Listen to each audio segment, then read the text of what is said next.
Hola, ¿qué tal? Mi nombre es Jesús y en este video vamos a calcular la función de transferencia de un circuito RLC. Aquí tenemos un circuito RLC y se conforma de una resistencia, inductor y capacitor conectados en serie. A la entrada de este circuito tenemos el voltaje V sub I y a la salida el voltaje en el capacitor. Cabe señalar que para hacer el cálculo de esta función de transferencia pues existen muchos métodos. Yo voy a ocupar la ley de voltaje de Kirchhoff y nos dice que para el dominio del tiempo la sumatoria de corrientes es igual a 0 en cada uno de los nodos del circuito y la sumatoria de voltajes es igual a 0 para cada malla cerrada del circuito. Ahora, cuando trabajamos en el dominio de Laplace, pues decimos que la sumatoria de corrientes es igual a 0 y la sumatoria de voltajes es igual a 0. Ojo aquí, cuando trabajamos en Laplace, pues se ocupa la variable s y se ocupan letras mayúsculas. Ok, entonces comenzamos con el voltaje que existe a la entrada, es el menos voltaje V sub I. ¿Por qué negativo?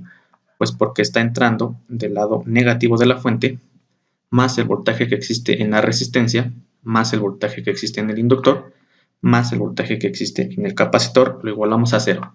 Ahora esta parte que está aquí restando, la pasamos del otro lado de la igualdad, de esta manera. Al hacer uso de la sumatoria de voltajes, pues también se hace uso de ecuaciones diferenciales. Es decir, que para calcular el voltaje en la resistencia, pues simplemente por ley de Ohm decimos que multiplicamos la corriente por la resistencia. Para calcular el voltaje que existe a través de este inductor, pues es multiplicar esta L, que es una constante, por la derivada de la corriente que circula a través de este inductor con respecto al tiempo. Y para calcular la corriente que existe a través de este capacitor, pues es multiplicar la C, que es una constante, por la derivada del voltaje con respecto al tiempo. Ok, entonces sustituimos datos. Conocemos el voltaje que atraviesa la resistencia, también el voltaje que atraviesa el inductor. El voltaje en el capacitor aún no lo conocemos y esto pues sigue siendo lo mismo. Ahora, algo muy importante en los circuitos que están conectados en serie, pues es que la corriente que circula a través de esta resistencia es la misma que circula a través de este inductor y también es la misma que circula a través de este capacitor. Entonces, pues yo conozco la corriente que circula a través de este capacitor, que está dada por esta expresión. En otras palabras, en donde esté la corriente I, pues lo voy a sustituir por esta expresión de acá.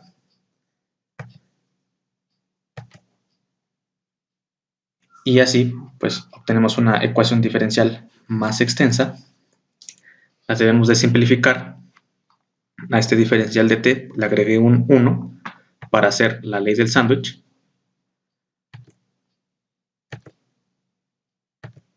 Y así obtenemos esta expresión de acá.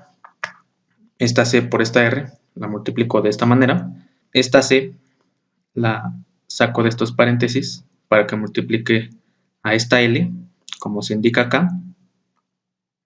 Todo lo demás sigue siendo lo mismo.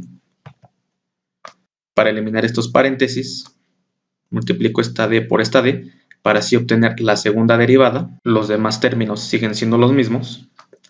Ahora, esta última expresión, pues la voy a ordenar de manera descendente, es decir, comenzando con el término de la segunda derivada, posteriormente con el término de la primera derivada.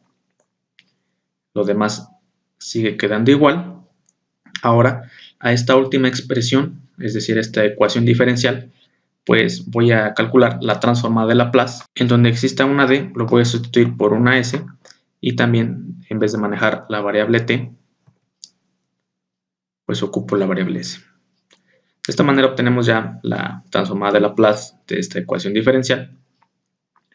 Vemos que en común tenemos el voltaje que existe en el capacitor, lo factorizamos para obtener esta expresión. Ahora este término está multiplicando, lo pasamos del otro lado de la igualdad, de esta forma. Y este voltaje V sub I está multiplicando, lo paso del otro lado dividiendo.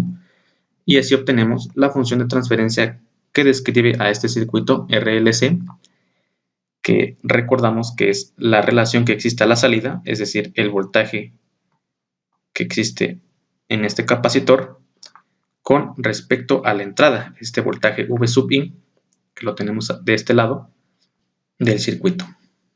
Bueno, si llegas hasta aquí, no olvides suscribirte. Nos vemos hasta la próxima.